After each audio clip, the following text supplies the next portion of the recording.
Mari kita berdoa. Bapa, sungguh Engkau Allah yang luar biasa. Dan karya-Mu nyata dalam hidup kami. Engkaulah Tuhan yang menjadikan kami. Engkau juga Tuhan yang sudah menetapkan kami untuk menjadi anak-anak-Mu. Dan Engkau juga Tuhan yang mengubah kami untuk bisa menjadi semakin serupa dengan Tuhan kami, Yesus Kristus. Biarlah pagi ini kami mendengarkan firman-Mu Tuhan. Firman-Mu akan mengubahkan kami untuk lebih lagi seperti Tuhan kami. Supaya kami bisa menunjukkan kasih karunia-Mu dan kemuliaan-Mu dalam hidup kami. Ajar kami Tuhan, pakai hamba-Mu untuk menyatakan kebenaran-Mu dan kebenaran-Mu saja Tuhan. Di dalam nama Tuhan Yesus kami berdoa. Amin. Selamat pagi. Wow, senang sekali ya bisa menyampaikan firman Tuhan lagi ya. Ya, kalau anak-anak STT Baptis Kalvari mestinya tahu sih bahwa kita ada untuk apa? STT Baptis Kalvari ada untuk apa? Ada yang ingat gak? Oh, semuanya gak ada yang mau bersuara ya. Reaching high for His kingdom, going deep into His word. Kita tahu itu. Ya, minggu lalu kita sudah bicarakan mengenai reaching high for His kingdom, going deep into His word. Terus bagaimana kita melakukannya? Dengan cara memperlengkapi, kalau saya memperlengkapi para pemimpin Kristen, belajar mengasihi dan memimpin orang lain kepada pengalaman perubahan hidup di dalam Yesus Kristus. Ini menjadi visi misi kita.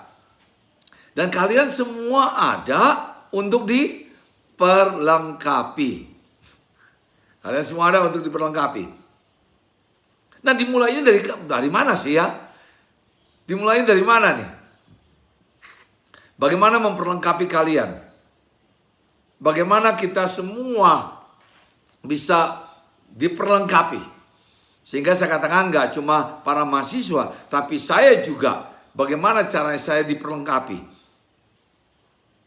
Untuk bisa menjadi pemimpin Kristen.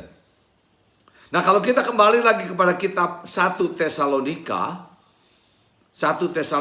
pasal 1 ayat 5, jelas dikatakan gini. Kita semua ada sebab Injil yang kami beritakan bukan disampaikan kepadamu dengan kata-kata saja, tetapi juga dengan kekuatan oleh Roh Kudus dan dengan suatu kepastian yang kokoh. Memang kamu tahu bagaimana kami bekerja di antara kamu oleh karena kamu. Nah, Paulus bicara mengenai dia nih. Bahwa dia menyampaikan kebenaran, menyampaikan firman Tuhan, menyampaikan Injil Kristus. Dan Injil Kristus ini disertai dengan kekuatan yang memiliki kekuatan oleh Roh Kudus. Ini yang disampaikan kepada jemaat di Tesalonika. Dan dia kasih tahu bahwa Paulus bekerja begitu kokoh dan kerasnya agar supaya kebenaran Injil, agar supaya firman Tuhan itu betul-betul tersampaikan. Dan dia berikan kepastian karena firman Tuhan yang disampaikan itu memiliki kuasa. Memiliki kuasa, yaitu kuasa dari Roh Kudus. Sehingga saya katakan, bagaimana cara kita diperlengkapi? Bagaimana cara diperlengkapi? Yang pertama, otomatis kita bicara firman Tuhan. Kita bicara Injil. Kita bicara seluruh konsep Alkitab. Pengetahuan akan firman Tuhan merupakan langkah pertama yang disampaikan oleh Rasul Paulus yang penting untuk kita.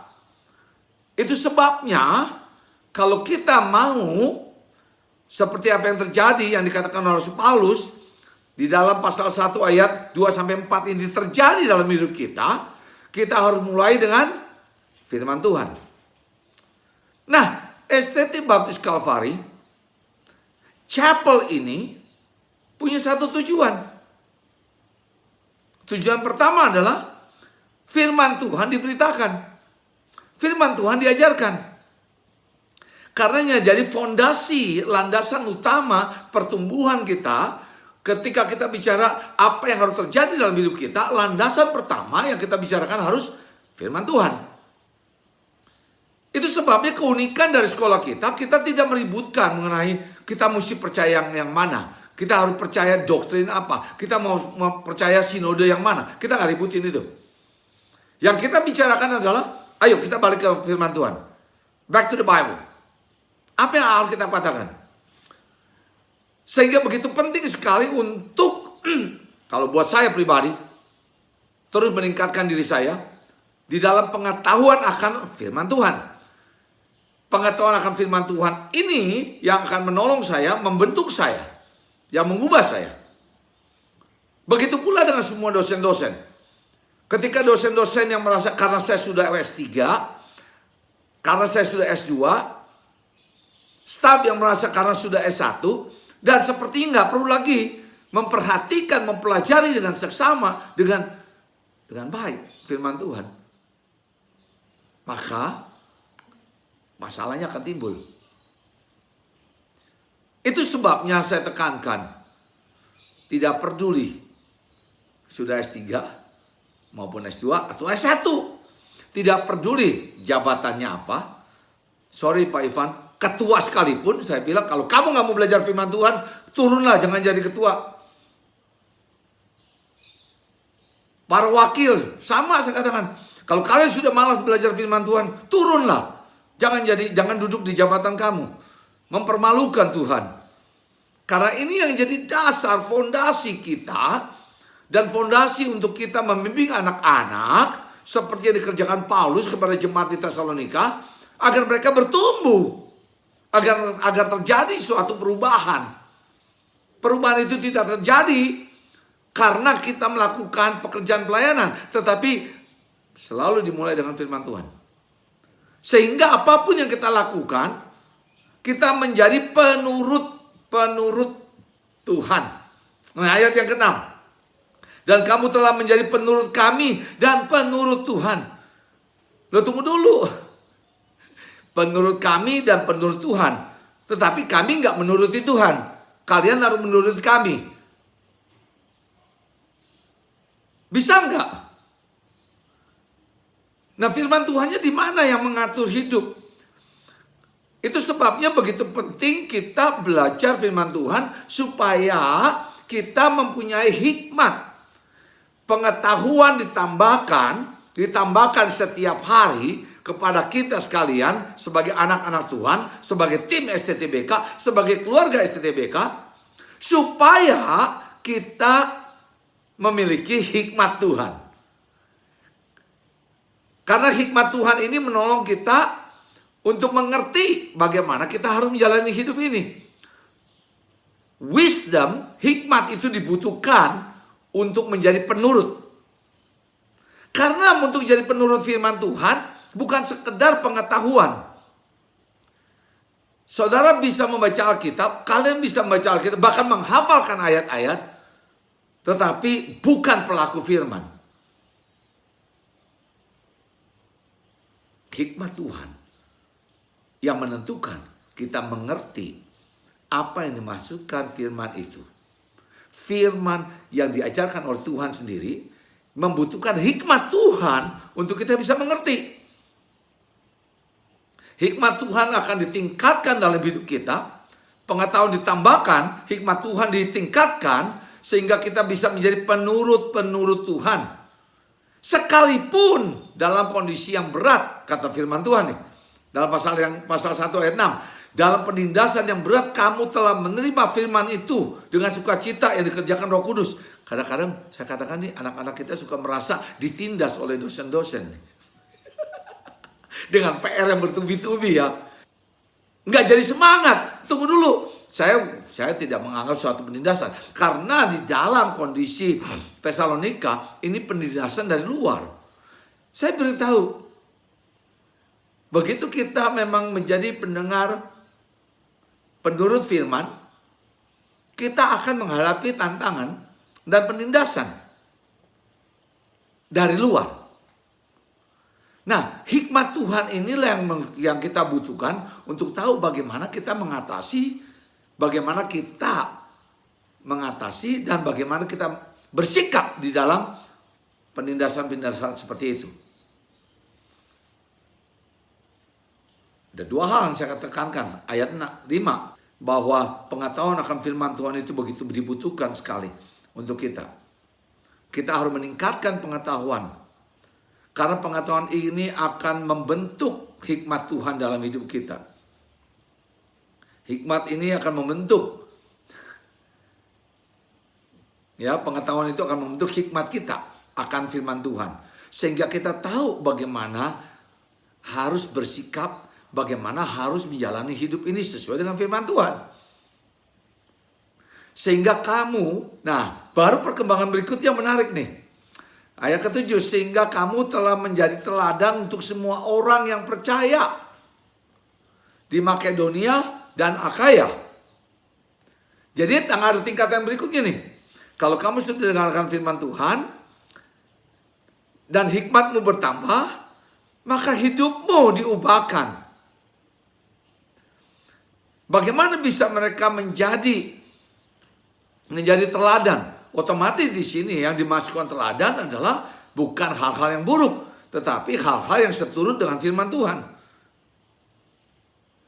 Nah, menjadi teladan cuma bisa satu, yaitu ketika ada terjadi perubahan di dalam hidup kita. Apakah life changing itu betul-betul sudah terjadi? Ini yang ditekankan oleh Paulus kepada jemaat di Tesalonika. Saya sudah lihat perubahan itu. Wah, tunggu dulu. Ayat ke-9 bilang apa? Ya. Oh, ayat ke-8 mulai. Karena dari antara kamu firman Tuhan bergema. Loh, dari antara kamu firman Tuhan bergema. Berarti mereka pergi berkhotbah kemana-mana?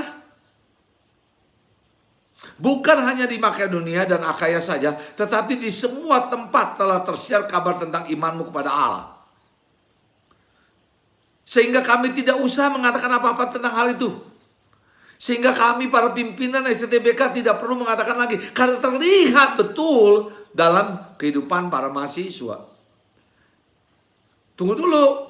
Saya pun juga harus mengalami perubahan hidup itu. Kita semua harus mengalami perubahan hidup itu. Pengetahuan akan firman Tuhan menuntun kita pada hikmat Tuhan dalam hidup kita. Dan melakukan perubahan demi perubahan dalam hidup kita. Perubahan-perubahan yang baik seturut dengan firman Tuhan. Sehingga perkataan kita, perbuatan kita, ya, tindakan kita, pikiran kita, hati kita, perasaan kita, sikap kita bisa menjadi teladan. Dan tidak perlu harus dikhotbahkan. Kamu mau tahu nggak? Saya sudah sebaik apa? Enggak. Karena firman Tuhan yang kemarin katakan mereka tidak berkhotbah loh. Tetapi tindakan iman mereka sebegitu jelas dan nyatanya bahwa sudah terjadi perubahan, dalam hidup mereka, sehingga kemanapun orang berkata-kata mengenai jemaat di Tesalonika sebagai sesuatu yang luar biasa. Sebab mereka sendiri bercerita tentang kami, bagaimana kamu sambut, bagaimana kamu berbalik dari berhala-berhala kepada Allah untuk melayani Allah yang hidup dan benar, dan untuk menantikan kedatangan anaknya dari surga yang telah dibangkitkan dari antara orang mati, yaitu Yesus Kristus yang menyelamatkan kita dari murka Allah yang akan datang. Firman Allah ditambahkan dalam hidup kita. Hikmat Tuhan ditingkatkan. Hidup kita diubahkan. Dan perubahan hidup ini bukan perubahan sementara. Karena perubahan hidup ini menolong kita, bahkan menolong kita mempunyai pengharapan sesuatu yang pasti akan akhir zaman bahkan. Paulus menekankan bahwa perubahan-perubahan yang terjadi kepada kita adalah perubahan-perubahan kekal. Yang permanen. Bukan yang sementara. Misalnya, perubahan kalau ada di depan dosen. Perubahan terjadi karena ada di depan Pak Stefanus Budiono. Semua jadi baik. Wakil-wakil kerja lebih keras karena ada yang ngeliatin. Ya itu namanya Pak Stefanus Budiono. Enggak begitu. Perubahan itu adalah perubahan yang permanen. Sehingga yang kita lakukan dikatakan bahkan Paulus sendiri dengar dari mana-mana kok. Bahwa perubahan itu sudah terjadi. Perubahan itu sudah terjadi di antara jemaat Tesalonika. Sekarang pertanyaannya adalah seberapa jauh Indonesia mendengar perubahan-perubahan hidup dari mahasiswa STTBK. Dari staf STTBK. Dari dosen-dosen STTBK. Dari pimpinan STTBK. Dari kita semua yang hadir pagi ini. Sehingga tidak perlu dikhotbahkan.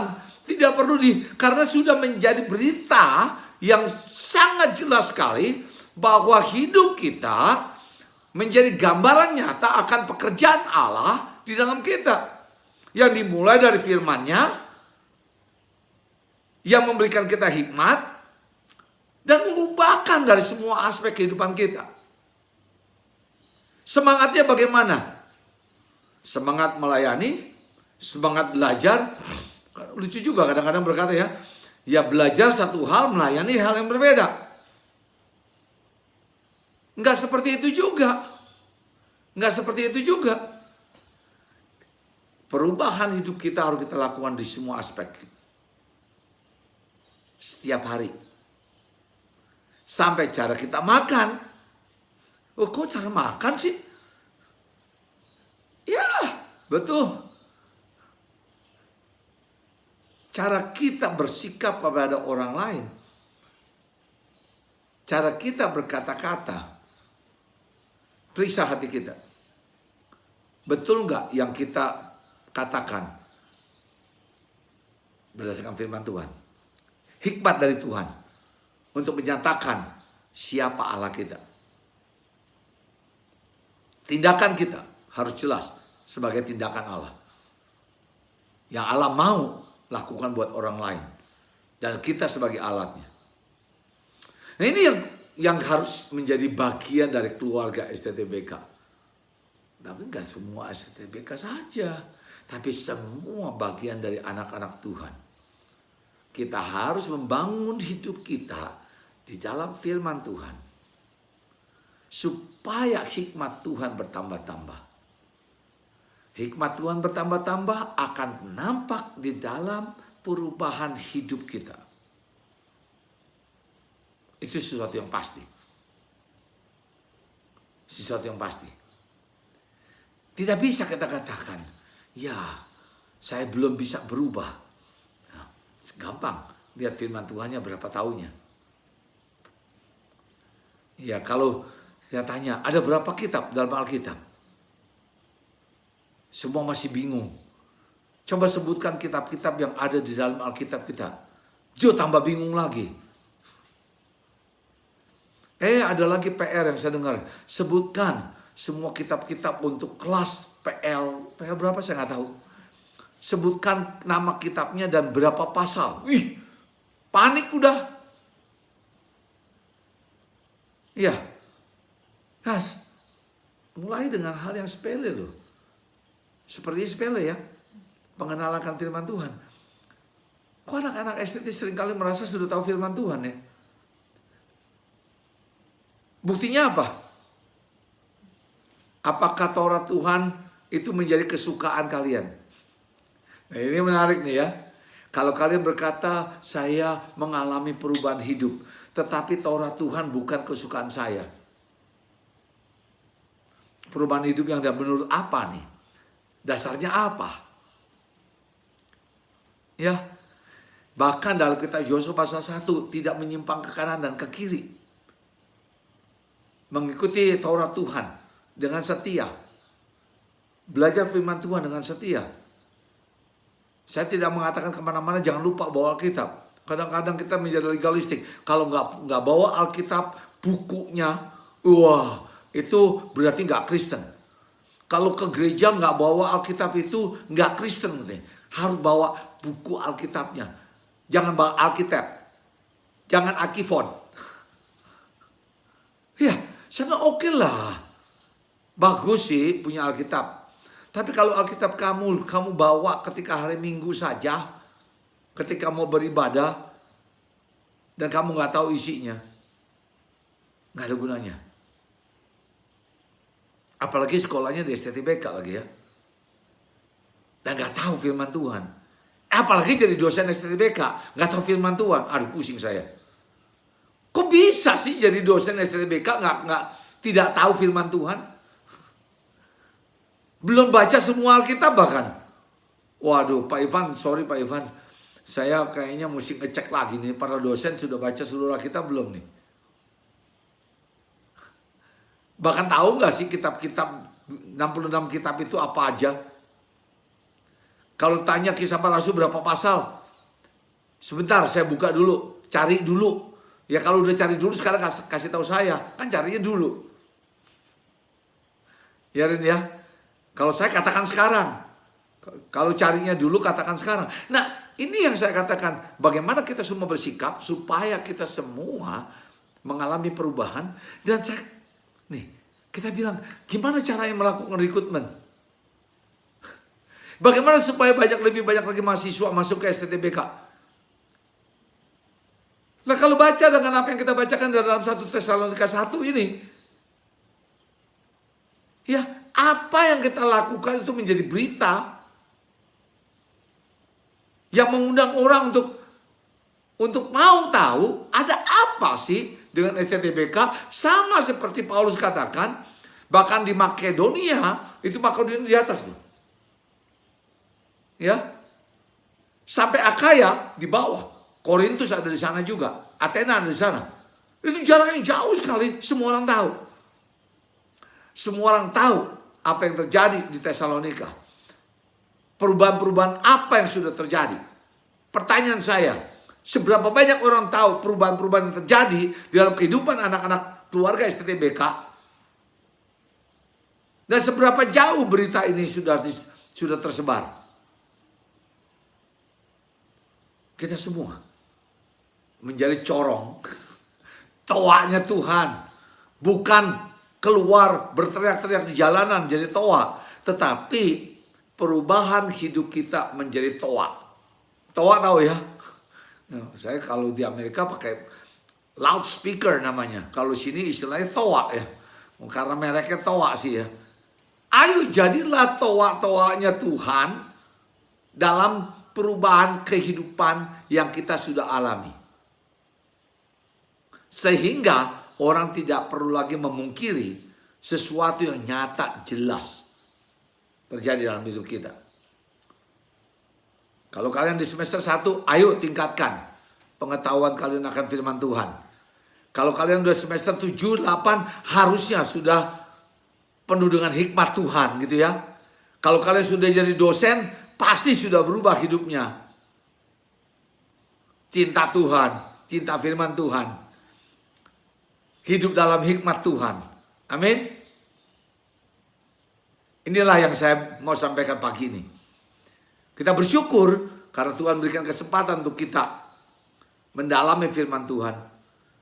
Memberikan hikmat kepada kita untuk bersikap dalam jalan hidup ini. Dan kita tunjukkan dalam sikap kita, dalam tutur kata kita, perbuatan kita, bahwa kita berbeda. Karena kita adalah anak-anak Allah. Karena kita adalah laskar Kristus yang perkasa. Karena kita selalu bekerja untuk mencapai setinggi-tingginya bagi kerajaan Allah. Dengan cara menyelami firman Tuhan sedalam-dalamnya. Dan tunjukkan dalam perubahan hidup yang nyata. Ini mulai dengan mengasihi. Dan baru memimpin orang lain. Mari kita berdoa. Bapa, terima kasih untuk hari ini. Kami belajar betapa pentingnya akan pengetahuan akan firman Tuhan. Karena Injil-Mu Tuhan, karena firman-Mu diisi dengan kuasa Roh Kudus. yang Kau berikan pada kami. Menolong kami mempunyai hikmat Tuhan. Bertambah-tambah dalam hikmat Tuhan dari hari ke hari. Dan kami tunjukkan dalam sikap perubahan hidup kami yang nyata sebagai anak-anak Tuhan. Biar Engkau Tuhan dimuliakan melalui hidup kami. Pakai kami Tuhan menjadi alat-Mu untuk menunjukkan akan kuasa firman-Mu, untuk menunjukkan hikmat Tuhan di dalam menyikapi hidup kami sehari-hari. Dan untuk menunjukkan perubahan hidup yang Kau sudah lakukan, kerjakan di dalam hidup kami. Bagi kemudian Tuhan kami Yesus Kristus. Engkau adalah Allah. Engkau adalah Allah yang Maha Kuasa. Dan kepadamu Tuhan, kami mau berserah dan memohon supaya Engkau pergunakan hidup kami menjadi kemuliaan bagi nama-Mu. Di dalam nama Tuhan Yesus kami berdoa. Amin.